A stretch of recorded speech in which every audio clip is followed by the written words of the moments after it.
कहिए ना कथा। जैसे कि आपको ज्ञात होगा, शनिदेव सूर्य पुत्र हैं और सूर्य देव का विवाह विश्वकर्मा जी की पुत्री संज्ञा से हुआ था।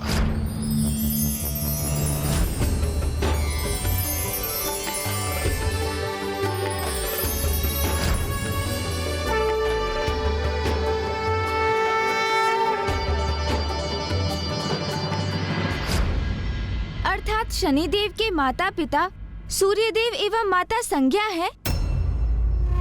नहीं, देवी संज्ञा शनिदेव की माता नहीं थी। तो फिर कौन है उनकी माता? वही तो मैं कहने जा रहा हूँ गणेश जी, मुझे एक बार कथा सुनाने तो दीजिए। हाँ अवश्य, आप कहिए ना। सूर्यदेव और देवी संज्ञा की 3 संतान थी। प्रथम संतान मनु, फिर यम और उनकी तृतीय संतान देवी यमुना थी, जो कालांतर में जाके यमुना नदी में परिवर्तित हुई। फिर शनिदेव का जन्म कब हुआ और उनकी माता कौन थी? ये लीजिए, जल ग्रहण कीजिए।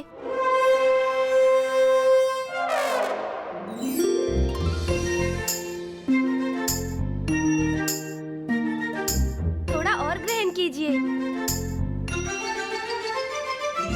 चतुर चतुर चतुर चतुर ज्ञानी, चतुर चतुर चतुर चतुर ज्ञानी। अब जब मैं कथा सुनाऊंगा, आप कृपया करके उसमें बाधा मत डालिएगा। जी दशानन। सूर्यदेव और देवी संज्ञा के बीच में अत्यधिक प्रेम था, किंतु सूर्यदेव का तेज दिन प्रतिदिन बढ़ता ही जा रहा था। तो देवी संज्ञा उनके तेज की तीव्रता को सहने में असमर्थ होने लगी। प्रिय,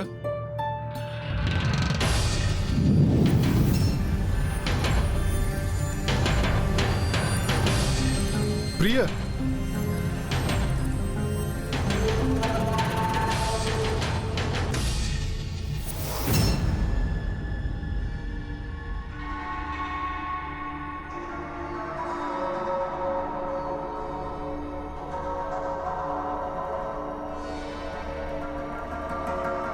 कितने दुर्भाग्य की बात है कि मेरी पत्नी ही मुझसे अपना श्रृंगार छुपा रही है।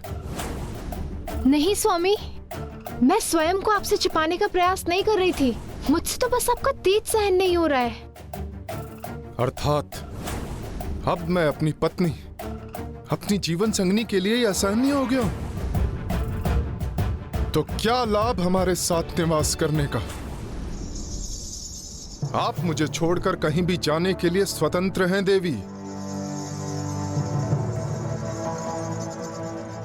स्वामी, स्वामी, स्वामी, मेरी किसी बात को अन्यथा ना ले। बस, मुझे कुछ और नहीं सुनना। स्वामी,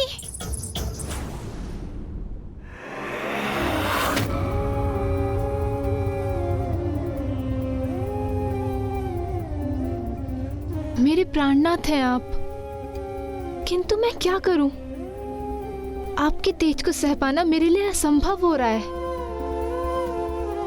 इसका तो एक ही उपाय है कि मैं घोर तप कर आपके तेज को सहने का सामर्थ्य प्राप्त कर सकूं।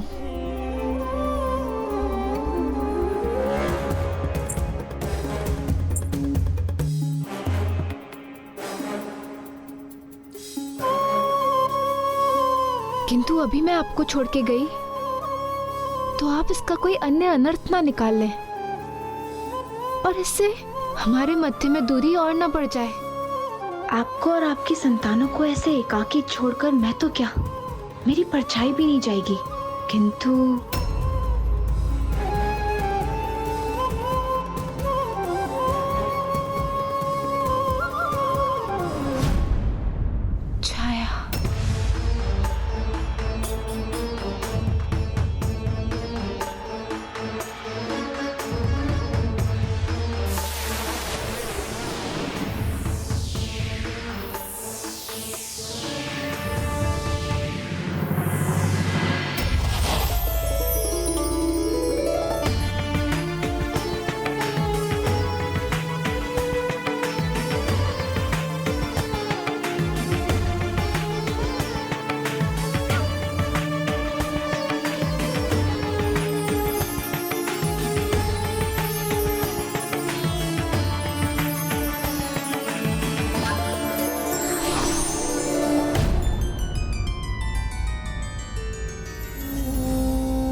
देवी, मैं सूर्यदेव की पत्नी संज्ञा हूँ और आप मेरी छाया हैं। मुझसे पृथक ना आपका कोई अस्तित्व था, ना कोई पहचान, किंतु अब मैंने आपको अपनी प्रतिछाया से रचा है, तो आपको मेरे प्रत्येक आदेश का पालन करना होगा। अवश्य देवी संज्ञा, आपकी छाया होने के नाते आपके प्रत्येक आदेश का पालन करना मेरा धर्म है। कहिए, आपका क्या आदेश है? मैं अपने स्वामी का तेज सह पाने में असमर्थ हूँ और स्वयं को उनके योग्य बनाने के लिए मैं तप करने जाना चाहती हूँ, किंतु मैं ये भी चाहती हूँ कि मेरी अनुपस्थिति का भान किसी को ना हो, स्वामी को भी नहीं। इसलिए मेरे यहाँ लौटने तक आपको देवी संज्ञा बनकर यहाँ पे रहना होगा। आप मेरी छाया से उत्पन्न हुई हैं, इसलिए आप पर स्वामी के तेज का कोई प्रभाव नहीं पड़ेगा। आपको मेरे पति और संतानों के प्रति मेरे सभी दायित्व निभाने होंगे। ये आप क्या कह रही हैं देवी संज्ञा? मेरे पति सूर्यदेव के साथ आपको गृहस्थ जीवन का निर्वाह करना होगा। समस्त संसारिक सुख देने होंगे आपको उन्हें। यही मेरी आज्ञा है।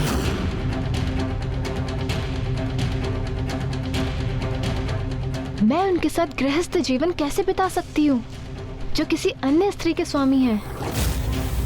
मैं उनके साथ ऐसा कपट कैसे कर सकती हूँ? नहीं, मैं आपके आदेश का पालन नहीं कर सकती।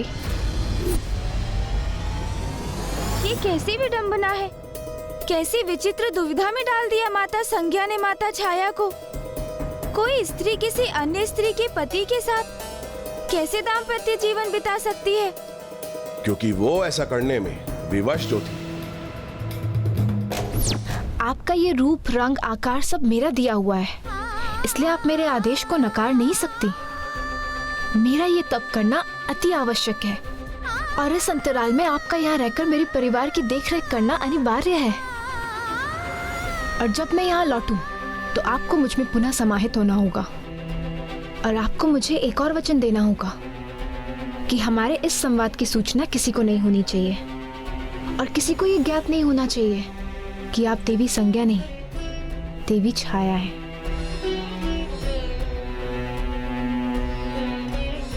और वचन दीजिए कि आप मेरे स्वामी सूर्यदेव को सदा प्रसन्न रखेंगी।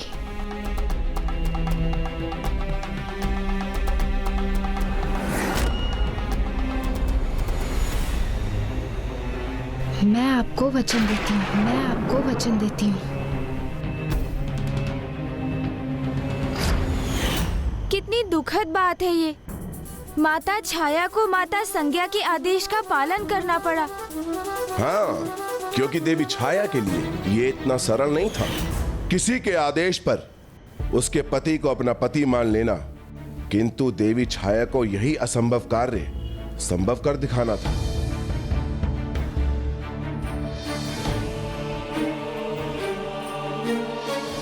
रुकिए।